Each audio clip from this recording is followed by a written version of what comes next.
We are here on the bottom of Daf Gimel Amud Aleph, 2 lines up from the bottom, and it says V'haida Amar Da, and that means that we're going back to the proof of Rabbi Yonasan, and the Gemara had rejected the proof of Rabbi Yonasan. Let's just review very quickly.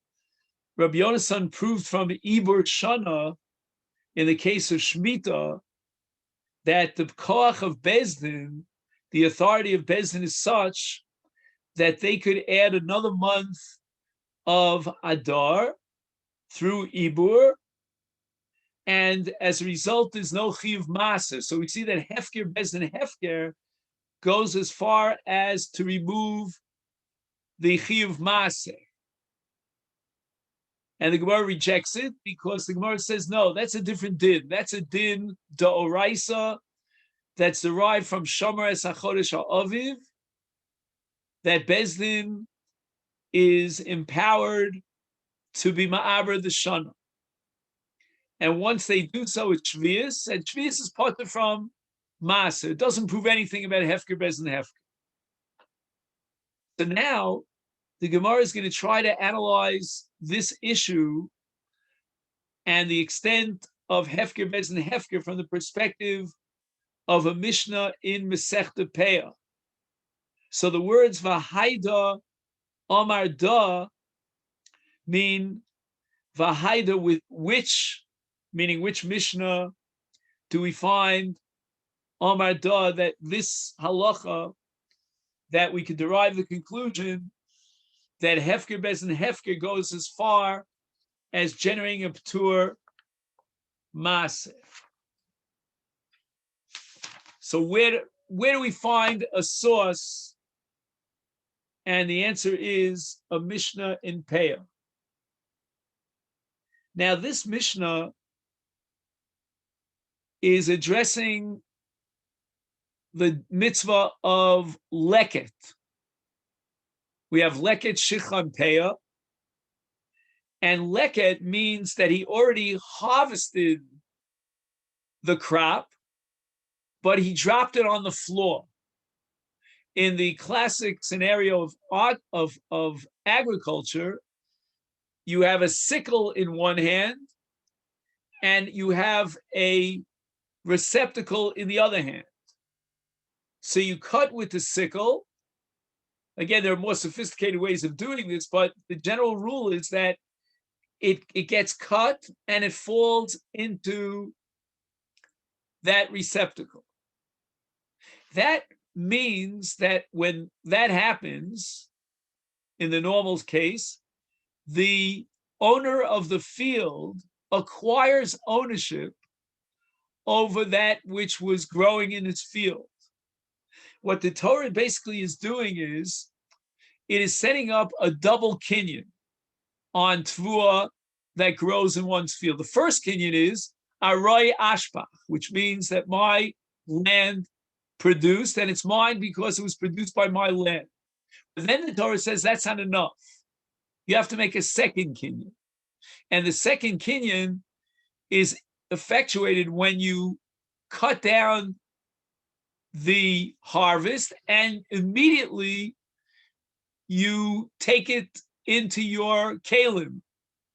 And keli shel adam is a chatzer, and he's kona. Leket means that instead of collecting it, he harvested and it fell on the ground.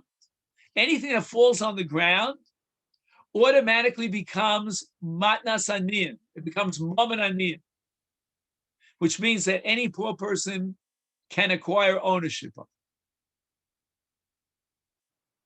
it. Now, would the aniyim picking up the leket be chayav in maser? So let's say Ani Ploni picks up 10 stalks of wheat.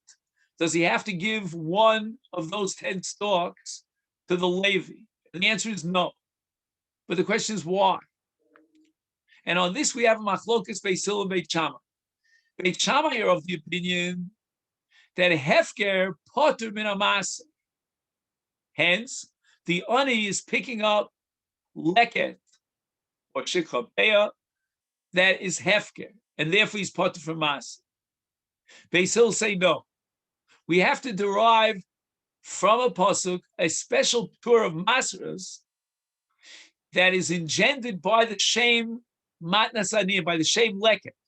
That leket itself, b'Torah's leket, is potter min hamaser, not because of hefker. Why does Beis Hillel reject Beit Shammai? Because Beis Hillel holds that hefker laniyim ain't no hefker. You can't say that you're being mafkir something unless you remove your ownership. But if you stipulate that you're only being mafkir for so-and-so, even if that so-and-so represents an entire class of people, like the aniyim, but it's only hefker for the aniyim and not for the ashirim, that's not hefker. And the only reason the Torah of hefker, as far as Masros is concerned, will kick in is because of the din of leket. The shame matnas aniyim is contradictory to the shame maser, or the chiv maser. So again, Beis Shammai hold that the reason why you put from maser is because you were mafkir. You were only mafkir for aniyim. You retained your ownership as far as Ashirim is concerned. If Joe Usher comes into your field and he wants to get access and pick up your leket, you tell him, go fly a kite. This is mine. It's not yours. Says Beit Shammai, nevertheless, once you are mafkir it, you removed your ownership vis-a-vis the aniyim, that's called hefker. And there's an entity called absolute hefker, that's classic hefker, and then there's a partial hefker, where you are mafkir for the aniyim. It's a fascinating concept, Beit Shammai. When you think about it conceptually, how can you retain ownership on something and call it hefker? And the answer is that if you're not transferring your ownership over to one particular individual, but rather you're putting it in a place and you're saying to a whole group of people, as far as I'm concerned, for this group of people, we'll gather them together in a closed room and we'll say, you know what? For you, you're a special group. You were invited to this meeting. I'm going to put down my wallet, and anyone who snatches the bag is coned. That itself is hefker according to Beit Shammai. If somebody comes knocking on the door and he's not invited to the meeting, I tell him, you're stealing it, it's mine. Doesn't matter. The Chal Hashem hefker vis-a-vis that group is enough to call it hefker. The nafkamina is that you're potter from masros. Comes along Beis Hillel and say no. Either it's hefker, it's not hefker. There's no such thing as half-baked hefker. You can't make it hefker laniyim and not lashirim and retain ownership on it and call it hefker. See, I think Beis Hillel put all the emphasis in the hefts itself. Is hefker is a chal Hashem in the hefts. If you own it and you retain your ownership, you can't call that a hefts of hefker. Beis Shammai has a much broader definition of hefker. As long as it's hefker, with regard to, in other words, I'm saying to this whole group of people called the aniyim that I am misalek, I'm removing my bailus, then with regard to that group of people, it's a relative hefker. And Beis Hillel has to come up with a whole new pasuk to prove that hefker laniyim, even though it's not hefker, nevertheless, it's potem in a maisus b'Torah's matnas aniyim. As if to say the Torah gave us a vast array of matanos. Some matanos I give to the Kohen, other matanos I give to the Levi, other matanos I give to the aniyim. And if it's a matana for one of those various groups, then the other groups have no collection rights to it. So the Levi is excluded because it's a matana for the aniyim. And that's the new halacha that's derived from psukim that matnas aniyim cannot be matnas leviim, and the leviim are excluded because it was a matana for the aniyim.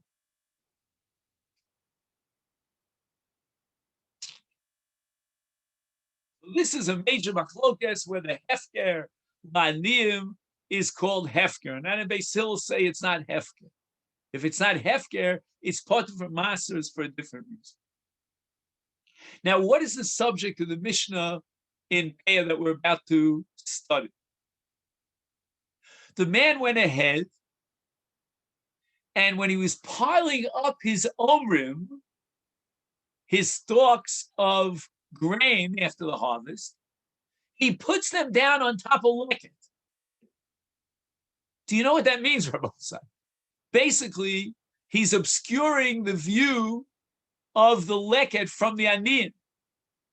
The aniyim have no clue and no access to this leket, which is really theirs, because he piles up his stockpiles of wheat and stalks on top of the leket.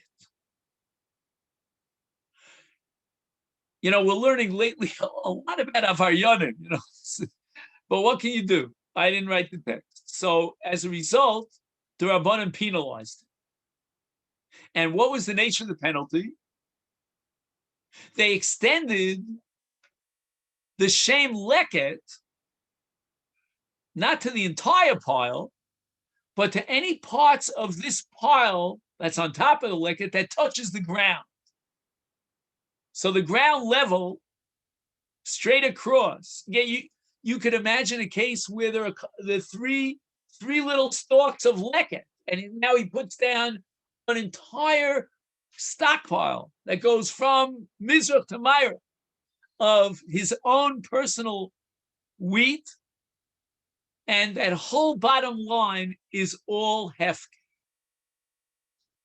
And the Gemara believes two things. Number one, that the mechanism by which this penalty operates is called hefker, bezdin, hefker. Because bezdin are not chayev in leket shikram peah. So how could they make something that's not peah or not leket into leket? The only answer could be hefker, bezdin, hefker. Point number two, it's potter from us. To the same extent that the leket itself, the real McCoy leket, which fell from his hands, is potter min hamaser, so too the penalized leket, which was established as leket by the bezdin through the mechanism of hefker, bezdin, hefker, that too is potter min hamaser.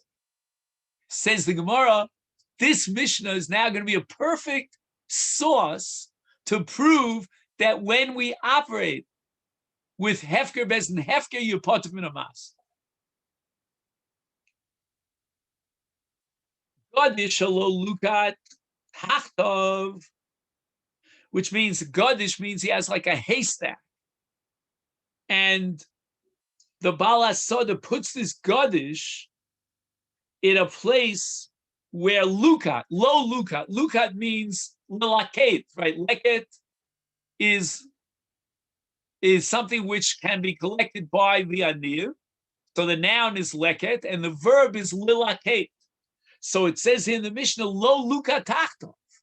Underneath this stalk, this haystack, the aniyim have leket which they were not able to collect.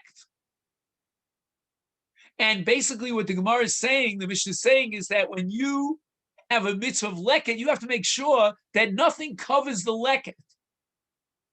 And if the aniyim have not yet come into the field to collect that leket, we'll wait till they come in, and that leket will be left on the ground, beckoning to the call of the aniyim. And he went ahead and he created a gadish shelo lukat tachtov, that the aniyim did not get a chance to be malaket this leket. So the Mishnah establishes a knas chacham. And what did the chacham establish? That kol hanogos ba'aretz harei hein shel aniyim. That the bottom level of this haystack now belongs to the aniyim.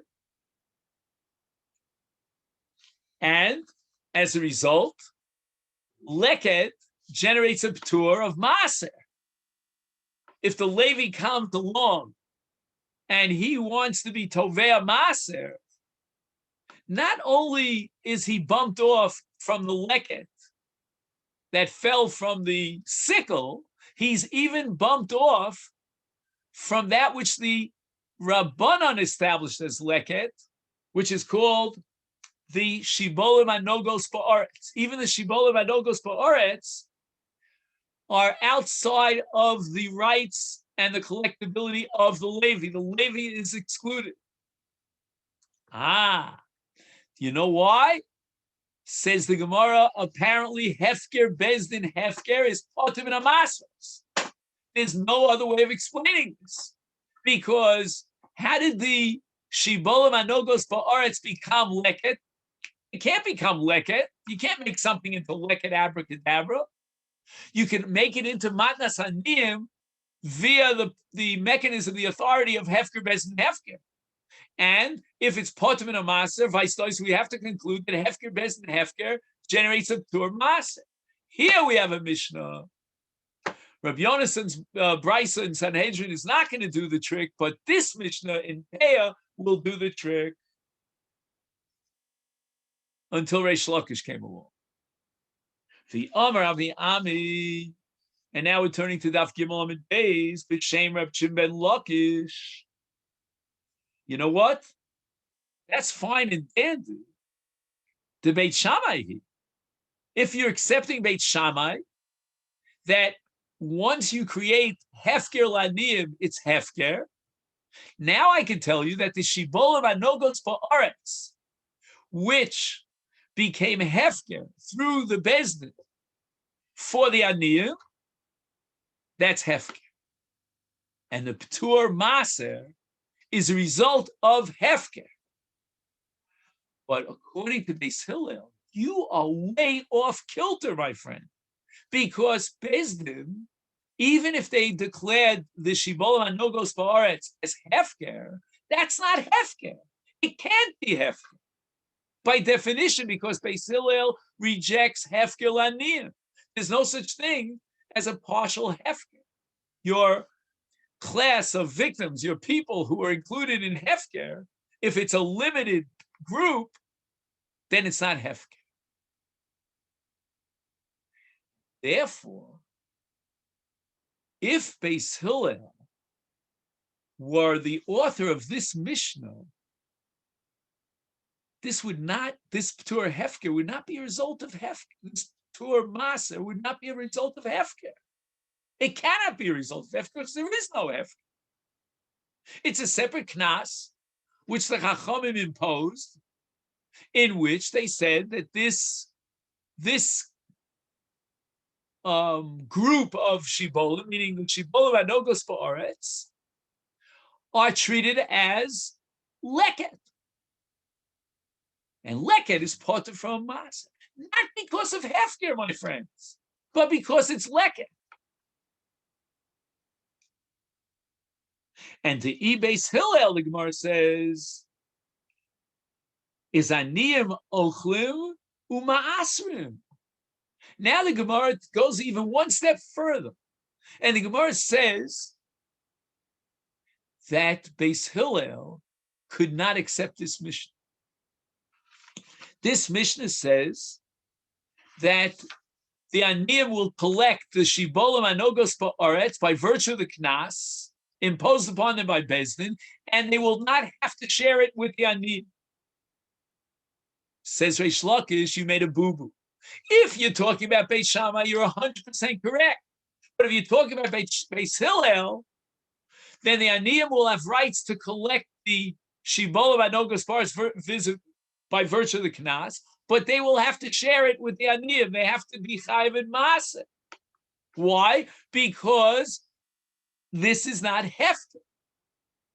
Hefker is Potem and Amas.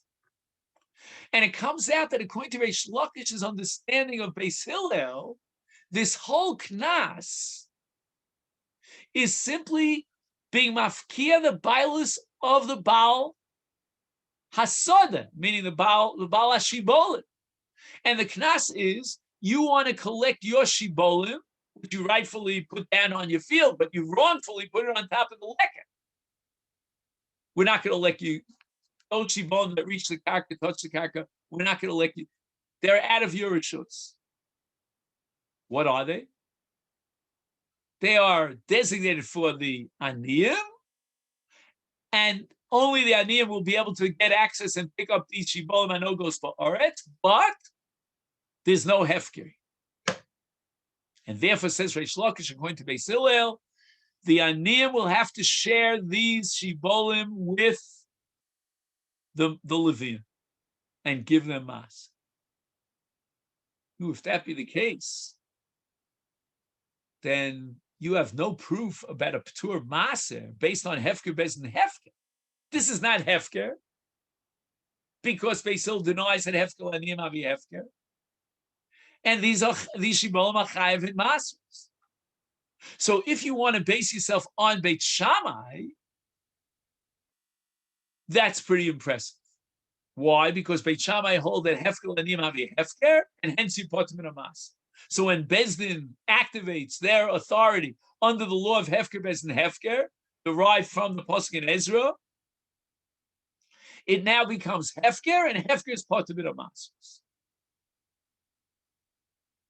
And when you think about it, Rabbi say the logic is very strange because the Rabbanan are only imposing a knas, allowing one group of people, call them the Aniyim, to take this tvua, the Shibolim Anogas bars. It's not really hefker.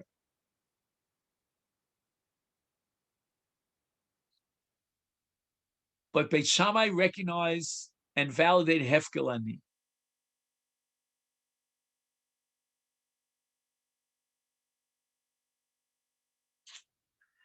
Okay, so at this point, if we stop here, the picture is not so rosy, because based on Reish Lakish, we're going to come to the conclusion that if you have any proof about hefker bes and hefker, you've got to hang your hat on Beit Shammai.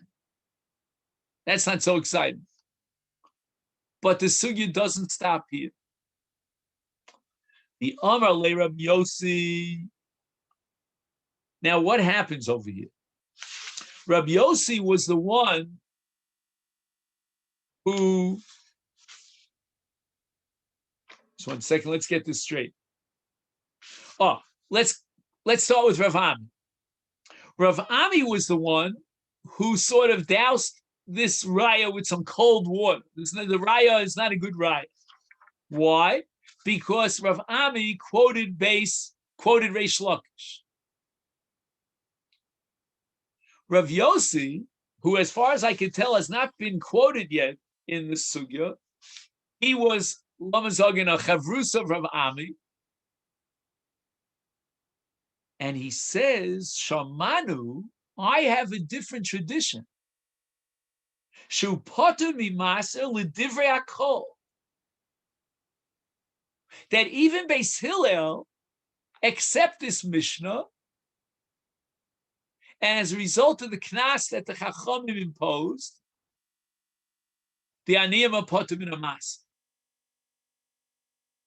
against Reish Lakish.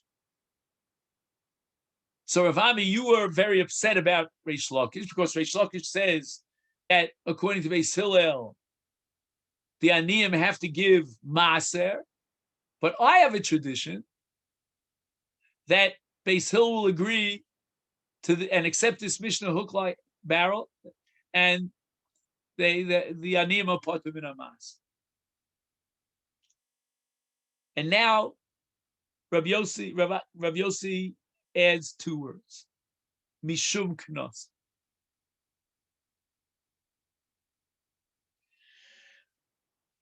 Now, Rabosai, I've been working very hard to try to understand these 2 words, mishum knos.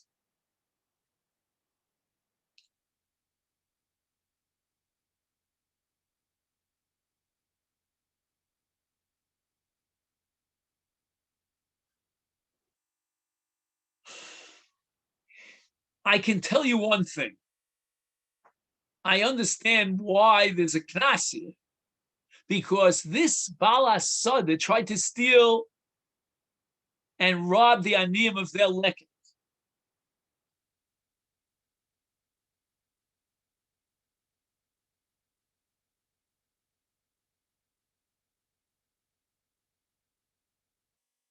Okay, fine.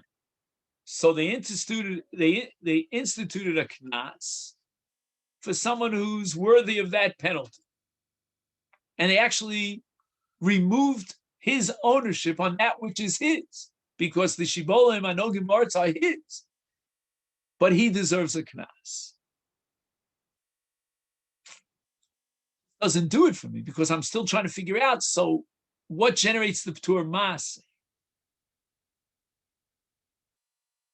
So yesterday, if you happen to recall, we had a machlokas rishonim about hefker bezdin hefker. How far does it go?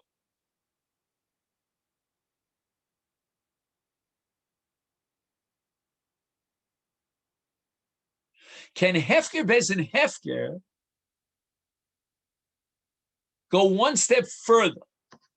Not only can bezdin declare that which is yours hefker, but they could even transfer ownership over your possession to someone else. So that hefker bezdin hefker is not just the absence of, in other words, not just negative to remove ownership, and Memela becomes hefker, but it's one step beyond that. In a positive kuvas say, they can create a hakna, a kinyan, through hefker bezdin hefker.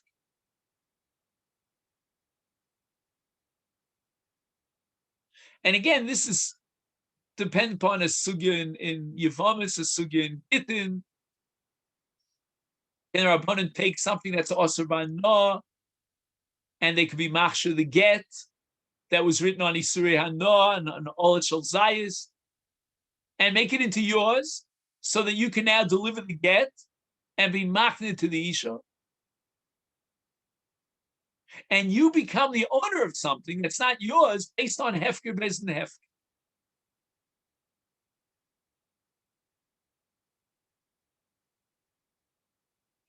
I would like to suggest, and you'll tell me if it makes any sense, because again, I've been racking my brains on this,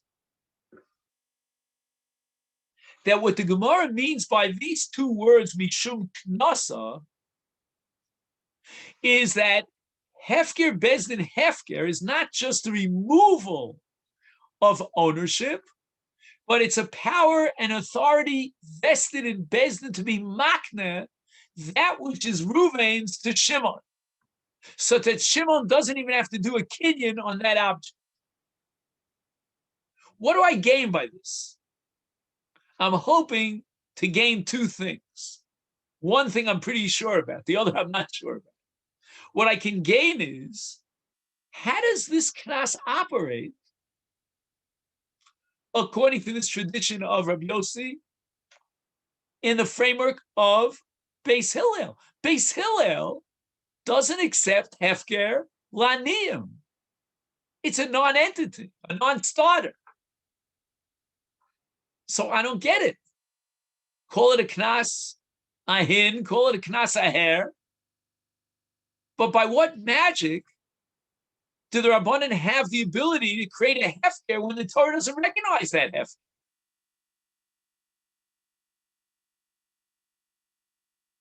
So I think the Gemara is saying that there are two tracks in hefker bezdin hefker.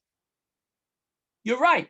If we're on the one single track, single-minded, that hefker means to remove the ownership of someone, you cannot remove the ownership of someone when he retains ownership.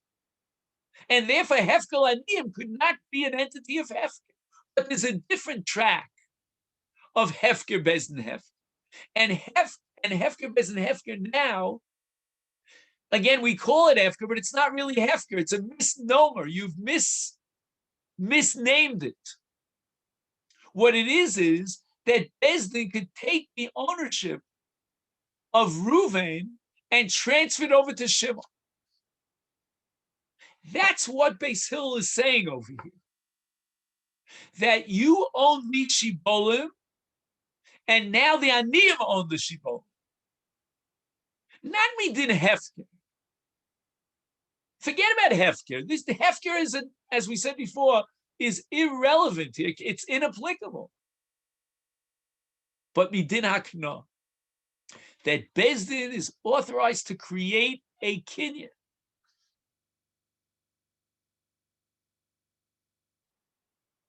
And you may recall that yesterday we discussed many different sugyas in Shas where Beis Din seems to create new kinyanim. A new kinyan Yerusha in the case of Eishes Katan that we spoke about. And we spoke about Shchimera, Divrei Shchimera Kiksuvim Kivisurim Dami, which means that the Yoresh already makes an acquisition even before the Shchimera dies. Brand new kinyanim. That's what the Gemara means by Mishum Knas. Mishum Knas, you want to know why these peros are potim in a maser? And the answer is because these peros, these shibolim shenogos bekarka, are owned by the aniyim. The aniyim own them. Memela they're not chayiv in maser. Would Beis Hillel agree that Hefker Beis Din Hefker could generate a p'tur of Maser? The answer is absolutely yes. The only reason why Beis Hillel disagree here is only in terms of the mechanics of Hefker. Does Hefker operate? And Beis Hillel reject Beit Shammai and say that Hefker cannot operate. We have to operate midin knasa. And midin knasa means that Beis Din are going to take this property, these shibolim, and they are going to transfer it to the ownership of whom? Of the aniyim. Once the aniyim own it, they're not chayav in maser. Who's chayav in maser? The one who owns the field, and the peros reach what's called avos shlish, then you're chayav in maser b'toras bala soda. But if I take these shibolim and I give it to the aniyim, they're not chayiv in maser. This is, but again, Rabbi, so the main point that I'm trying to convey here, I'm not sure if I'm successful, and you'll tell me, is that Beis Hillel are not even relating to the issue that we're dealing with on this. But theoretically they can agree because their argument against Beit Shammai is irrelevant to our issue. The mechanism by which the aniyim will be zoche in these shibolim anogos bekarka, that's the subject of the machlokas between Beis Hillel and Beit Shammai. Whereas Beit Shammai call it hefker Beis Din hefker, Beis Hillel call it a knas, and they're fundamentally different one from the other. There's no nafkamina as far as maser, the p'tur maser, but conceptually they're two different reasons. Beit Shammai will generate a p'tur maser midin hefker. Beis Hillel has no qualms about that. If it would have been hefker, Beis Hillel would also agree that the aniyim are potter from maser. The reason why the aniyim are potter from maser is not because of hefker, only because we don't have hefker in this context, in this case. But if lu yitzur there would have been hefker, the aniyim would be potter from maser midin hefker, because hefker Beis Din hefker is a real bona fide hefker, and even removes the chiyuv of maser. But they still say the reason why the aniyim in this case are potter from maser is because they never even had a chiyuv maser. They acquired ownership through the mechanics of knas on these peros. They didn't grow the peros in their field, hence they're not chayiv in maser. You can't say as a Levi, well, you know what, give me 10% of your possessions. There's no such thing. You can ask for 10% of someone's produce insofar as he owns the field that produced that produce. But that has nothing to do with the ani. Now, I want to read to you the Rash Soleh. And I want to see if my understanding could fit into the Rash Soleh. If it can't, it can't. I mean, that's he writes here, Bishum Knasa, Al Kasha Rotza Ligzal Aniyim. Okay, that I understand. He was cheating out the Aniyim by placing his shibolos on top of it. Zachu Rabbanon Behefkero. Strange language. See, I would have left out the word Behefkero. because there is no hefker here according to Beis Hillel. It can't be, by definition. And Beis Hillel derived hefker from Shvius, where the Torah says that during Shnas HaShmita, all of your produce is absolutely ownerless, and that's your paradigm of hefker. This is not hefker.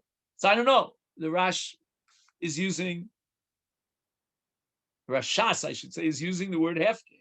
But then he writes, Zachu Rabbanan behefkero, v'hiknu es hashibolim laniyim. That sounds awfully similar to what we wanted to suggest. So if somehow I can de-emphasize the Reisha when he calls it hefker and just jump on the Seifa, hiknu es hashibolim laniyim.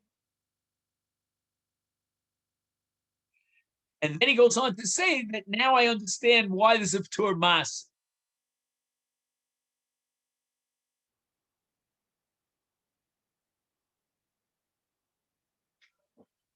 That's what we have.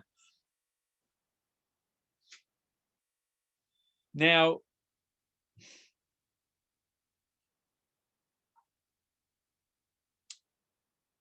let me just read to you a line in the Taklin Chadatu. He says, Divrei HaKol Mishum Knas. They came under Kansura Bonon. Vehifkiru Hanogos Ba'aretz. Harehu Kehefker Bezdin Upotim in Amas. You see the tension in his words. He's trying to. It's like Shnei Ksuma Machishim says. He's trying to find a Kosav Shlishi. On the one hand, he says that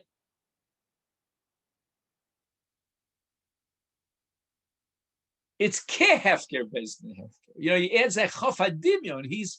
He's living with this tension that this can't be Hefker Bezdin Hefker according to Beis Hillel. But on the other hand, the Knas D'Rabbanan is removing the bailus of the Balas Soda, and therefore it's Kehefker.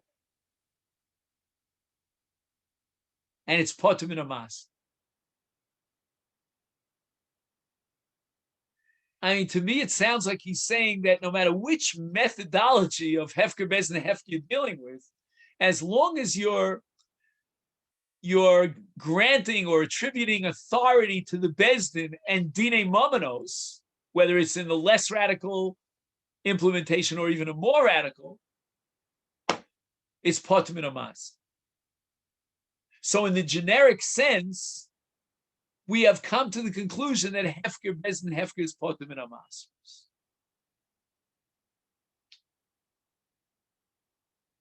Now, I want to read to you a line here in the English translation. He says the following.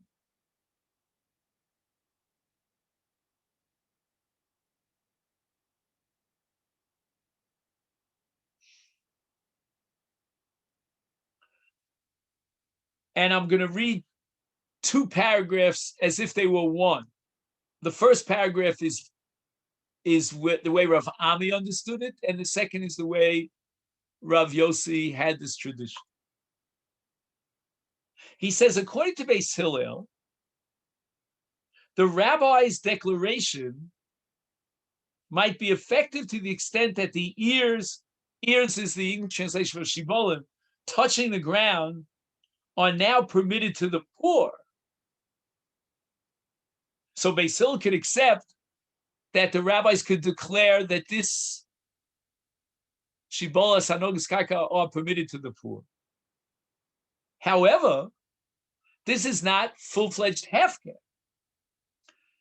Again, the opening words of this paragraph are according to Beis Hillel. It can't be hefker according to Beis Hillel. and therefore the poor should have to tithe them, and they're chayiv in masros. Now listen to the second paragraph, where he tries to explain Rav Yossi's tradition. He says punitive action by the court is an exercise of its power to declare private property ownerless. He's operating with hefker. When the rabbis declared that the ears touching the ground are leket as a penalty for the owner, they made the ears fully ownerless for the poor, which apparently can be done with the court's declaration of hefker, and even according to Beis Hillel, and therefore exempted them from tithe. And he quotes this in the name of the Biur of Reb Chaim Kanevsky. So I don't have the Biur of Reb Chaim Kanevsky, but it doesn't do it for me. It really doesn't. I mean, he's telling me that there's a power invested in the Beis Din to make something leket as a penalty for the owner,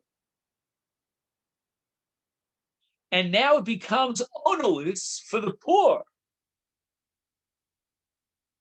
And that's why it's exempt from. Very strange. I mean, it's a tarti desastre. How can you call it ownerless for the poor? That's antithetical to Beis Hillel. I mean, he's aware of this because in brackets he writes, apparently this can be done with the court's declaration of hefker, even according to Beis Hillel. But you're undermining the whole definition of hefker.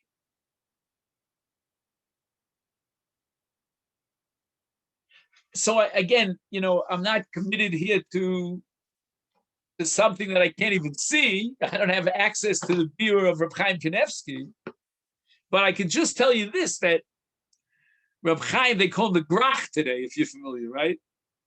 According to the Grach Kanevsky, there are two categories of hefker. There's a hefker when I am mafker my own nechasim, and then there's a hefker which Beis Din could effectuate. And the restriction and the limitation of Beis Hillel only applies in the first case when I am being mafker my own nechasim. But Beis Din could go beyond that limitation. So when I'm being mafker my own nechasim, I can't be mafker to one group to the exclusion of another group because that's a tarti desastre. I maintain ownership. It can't be hefker. But Beis Din can decide to make it hefker for the aniyim, and it becomes hefker. Nice. The only thing is, again, I don't feel comfortable with that. How can you tell me that magically the Rabbanan could create a new enterprise, a new entity of hefker that's antithetical to Beis Hillel's concept of what hefker is all about? Obviously, the advantage of Reb Chaim Kanevsky, if you accept this pshat, is that now I understand that L'maskonas HaSugya, even according to Beis Hillel, we have a clear-cut proof that hefker, Beis Din hefker is part of Minamasros, albeit under a new category of hefker, but that's not relevant to us. Once we validate and recognize this new category of hefker, which according to Beis Hillel is a very new category of hefker, it's only hefker laniyim, then you have a clear-cut proof, even according to Beis Hillel, that hefker, Beis Din hefker is part of Masechet. That's a big advantage over my pshat, because in my pshat, you have no proof from Beis Hillel one way or the other. But the Gemara assumes that if this is not the subject of the battlefield between Beis Hillel and Beit Shammai, it means Beis Hillel also agreed to Beis Shammai that Lu Yitzur, if you had a case of hefker, and when it is a valid hefker, and it's hefker lakol, then you be part from Mas. In this case, the reason why you're part from Maser, in the case of the Shibolim Anogos Bakarka, I'm suggesting that's not Midin Hefker. That's a separate Knas, and I see a little bit of a raya from the Rash Sir Leo, who uses the language Hiknu es Hashibolim Laniyim. Rabosa, that's a beautiful breakthrough here. Hiknu es Hashibolim Laniyim. This Rabosa is a whole different category of Hefker, Beis Din Hefker. It means that Beis Din has unlimited control over ownership. You wonder, in today's political atmosphere, this would get people very nervous, that the government has such power, it's unlimited power in the area of Bini Mominos. But as I stated, it says here that Beis Din have the power to be makna the shibolim to the aniyim. Now I understand why you put them in a masa, but it doesn't prove a thing about hefker Beis Din hefker. Let me just give it one more moment of thought before we start the new Mishnah. Could it be that once you say that Beis Din has the rights to be makna it to the aniyim,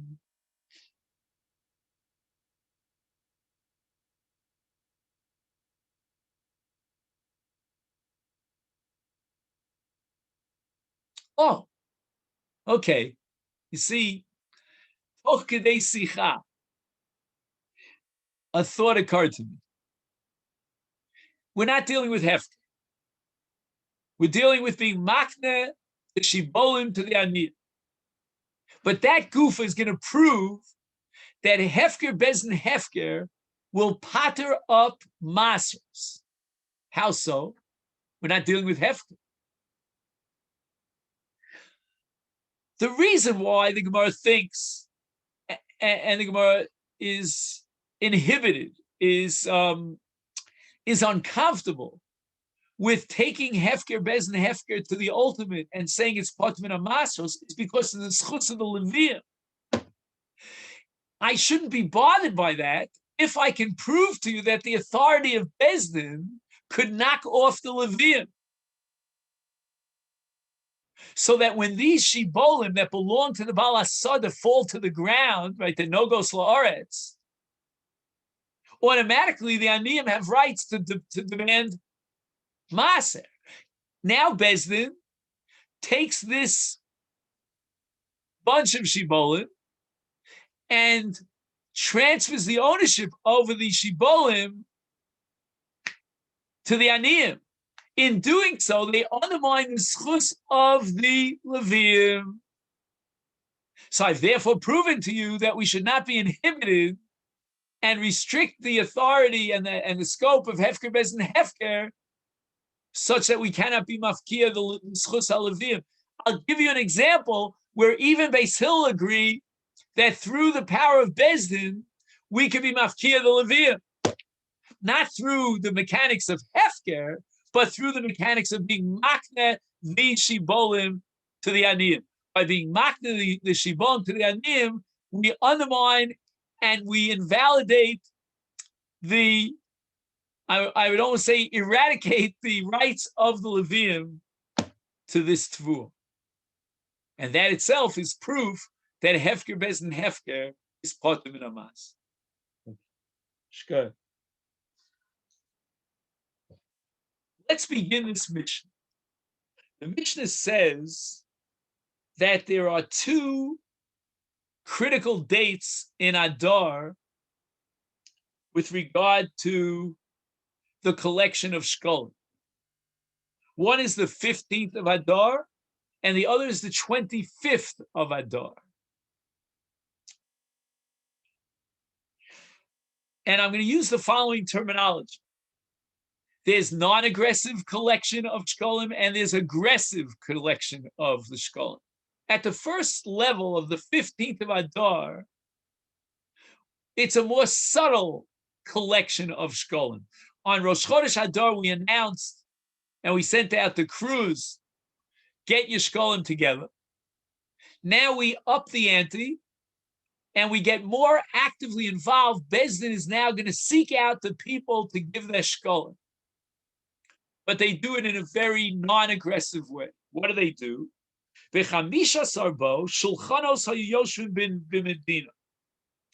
would set up what's called the shulchani.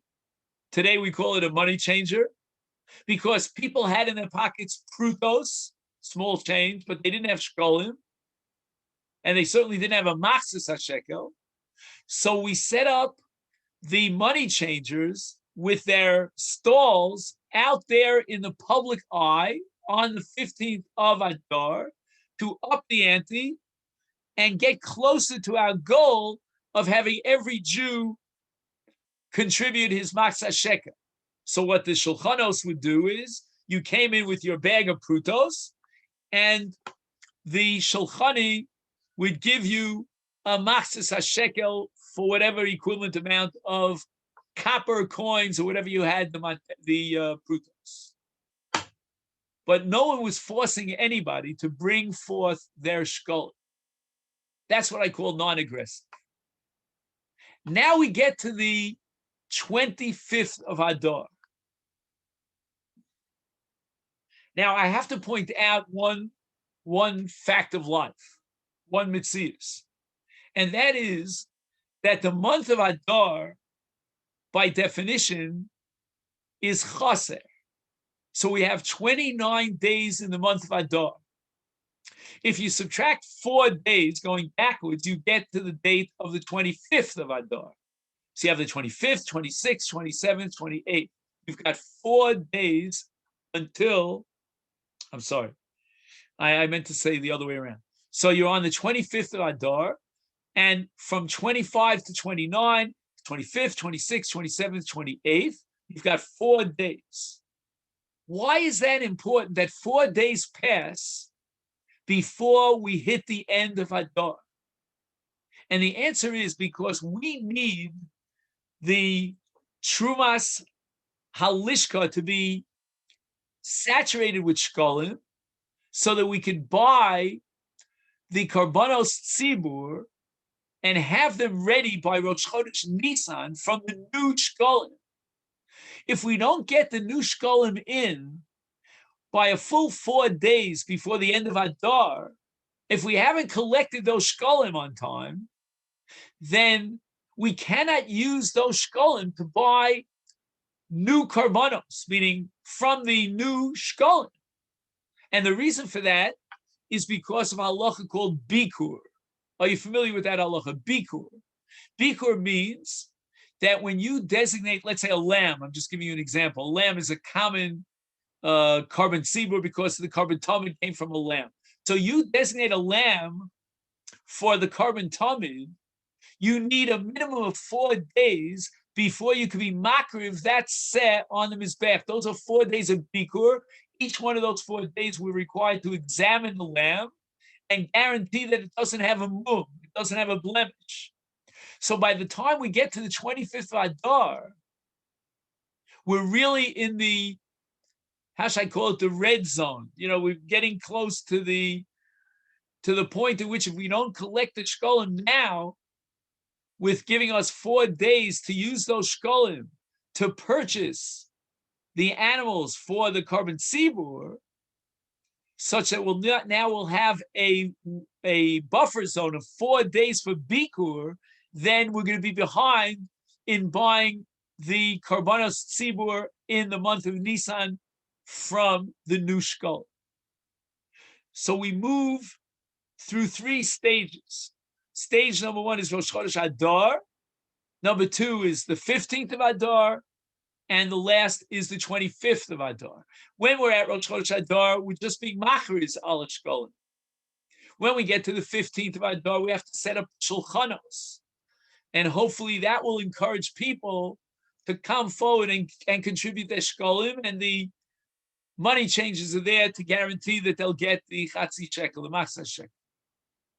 At this point, we're non-aggressive. We're not running around with a gun to anyone's head until we get to the 25th of Adar. That's already the latest cutoff point. By now, we have to have collected the new shkolim for this year's shkolim, such that the Trumas Halishka is now overflowing with shkolim, because this is the moment in time in which we're buying the new karbanos tzibur from the new shkolim. Therefore, the Esrim v'Chabisha Yoshvu b'Migdash, u'misha Yoshvu b'Migdash eschilu l'mashken. Now, notice what goes on here. There's Medina and there's Migdash. Now, let me present to you the Rambam Shita here in Pirush HaMishnayos. Rav Soloveitchik used to very often quote this Rambam in Pirush HaMishnayos. The Rambam understands that Migdash means Yerushalayim. Again, we'll see that many Rishonim disagree. The word Migdash, as opposed to Medina, refers to Yerushalayim. Rav Soloveitchik used to use this Rambam to prove that basically Yerushalayim is Kedushas Migdash. It's the expansion of the Kedusha of the Migdash. So the Rambam says the following in our context. When we hit the 15th of Adar, we set up the Shulchanos where? Outside of Yerushalayim. That's called B'Medina. When we hit the 25th of Adar, and we have a desperate need to collect the Shekalim, it's like we said, the 11th hour, then we're going to set up the Shulchanos even in Yerushalayim itself, which is called in the language of the Mishnah the Mikdash. And what happens once we set up shop in Yerushalayim?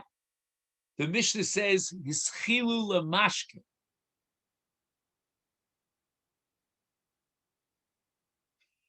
What does that mean, lemashke? Now, it works like this.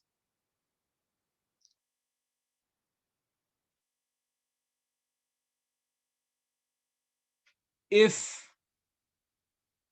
I have a chiyuv mitzvah, like take, for example,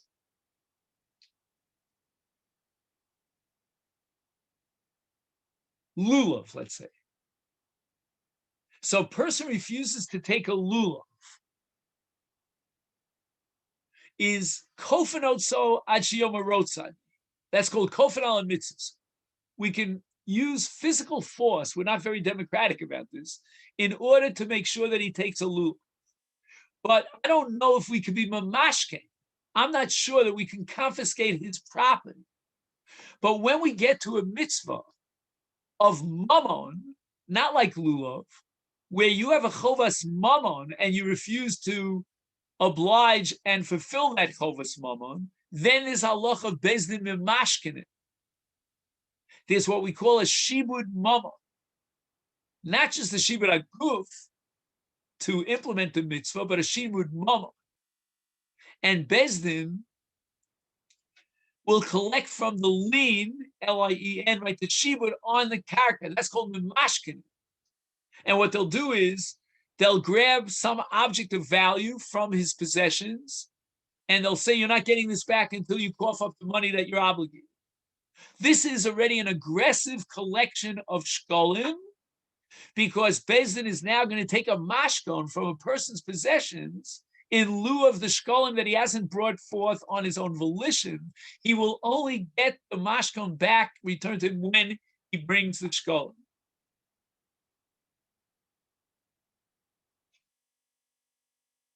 Now the Mishnah asks the following question: Es mi mamashkenet. When a person refused to bring his matzah shekel, who fits under this category of mamashkenet? So the Mishnah says Leviim, v'Yisraelim, v'Gerim, v'Avodim mishuchrorim. You know, if I would stop here, you would ask me, Pshita mai kamashmo. I mean, these are all individuals who are chayiv in mitzvahs. I don't care whether you're a Levi or you're Yisrael. I don't care whether you're a ger or an Eved Meshuchrar who has the same status as a ger. I mean, you're chayiv in mitzvahs. Oh, avolo noshim.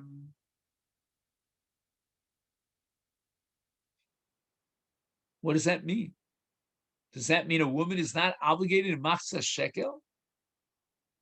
Or does it mean that hachiv of machzah shekel is fundamentally different than his chiyuv of machzah shekel? His chiyuv of machzah shekel is a full-fledged chiyuv mammon, the likes of which, if he refuses to bring it, we are mamashkenin, we collect shivu.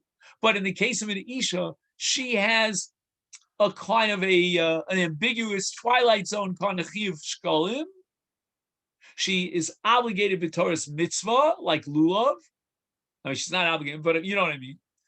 But it's not a chiyuv mammon with a shibud, and therefore we cannot enter into her home and grab, a beautiful vase as a mashkon. And this is derived from the pasuk in Parshas Kitisa. It says, "V'nosnu ish kofer nafsh." Ish, v'lo ish.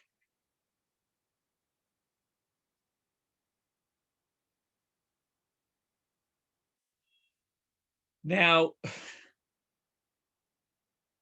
there's a pella here in the Meiri. Sometimes we tip our hats to the Meiri out of gratitude. He makes us aware of something that we have no other source for. And the older I get, the more I realize that happens quite often. The Meiri has access to sources that we don't have. But sometimes, it happened to be just yesterday in Masechet Shekalim, the Meiri says something that's totally antithetical. The Meiri says that the reason why Avalo Noshim is because Shekalim is a mitzvah asay shazman grama, which means that Noshim Turos Mishkalim, and all the Rishonim, without knowing this Meiri, present a different view. Women are obligated in Shekalim, but it's not a chiyuv gomel. It's not a chiyuv that lends itself to collection by force in the sense of mamashkin. And that's because when it says kofer, it says kofer ish kofer, not ish.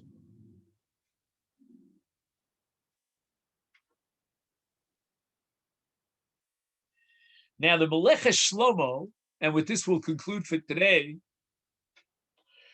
comments on this Mishnah, one of the super commentaries on the Mishnayos, and he says that the Mishnah says avalo memashkin in the case of Nosh. Mashma, sheyesh tvia aleim. We do have a claim against the women, meaning they are obligated in Shekalim. Again, the Masechet Shlomo was not aware of the Meiri. And he says that Shekalim are called Kesef HaKippurim,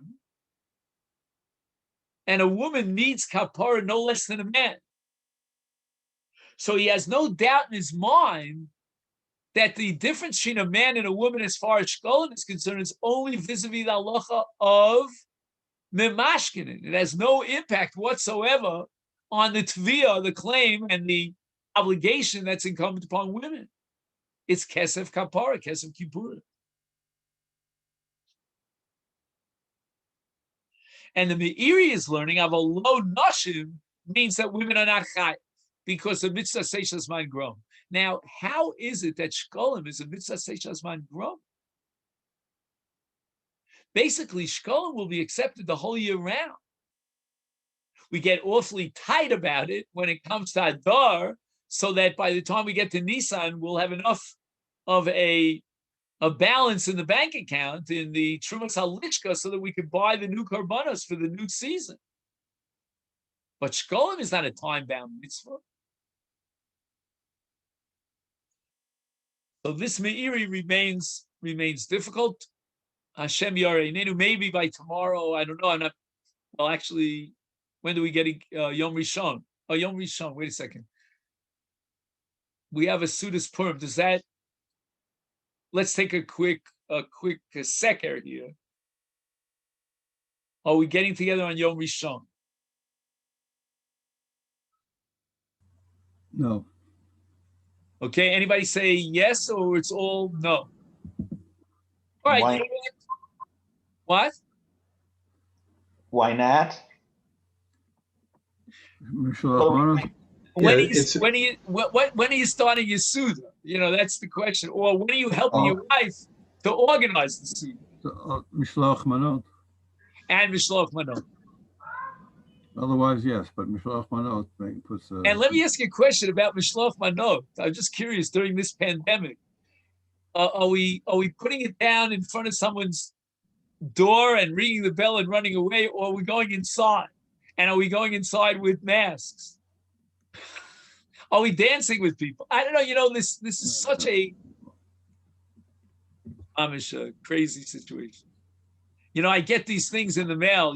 This thing like leket. They in lieu of mishloach manos. What I'm talking about. Yeah. So this year I seem to have gotten an unusual amount, and I wonder if it has something to do with Corona. Okay, so Mirza Hashem, we'll see each other on Yom Sheni, and we'll start this sugya of women and their obligation or lack thereof vis-a-vis Shkol. So let me take this opportunity, which everyone of Freilich and Purim, and we have to overcome all of our, I don't want to call it depression, chas v'shalom, but somehow we have to reach. We have 3 days to do it. We've got Friday, Shabbos, and Sunday, so it builds up until that climax on Sunday. All the best.